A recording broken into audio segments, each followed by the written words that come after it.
Welcome to Let Me Fix This. Enjoy the video. You're starting by preparing both hardware and software.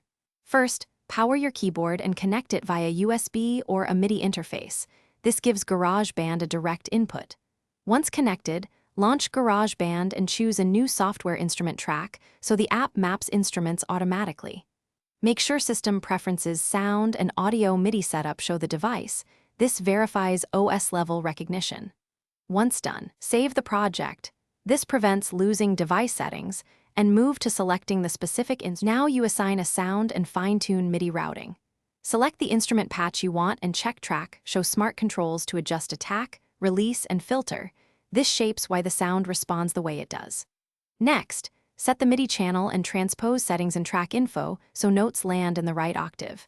Enable monitoring and record enable the track. Then open Garageband preferences to set an appropriate audio buffer size to minimize latency. Once comfortable, run a quick play test to confirm responsiveness. Finish by recording and securing your work. Hit record with the metronome and count-in active to keep timing tight. You can punch in or loop record for takes. After recording, save your project and export stems or Midi if you need external editing.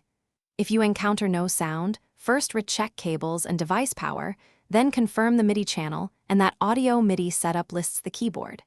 If problems persist, restart Garageband and the keyboard. Reinstall drivers only if necessary to restore communication.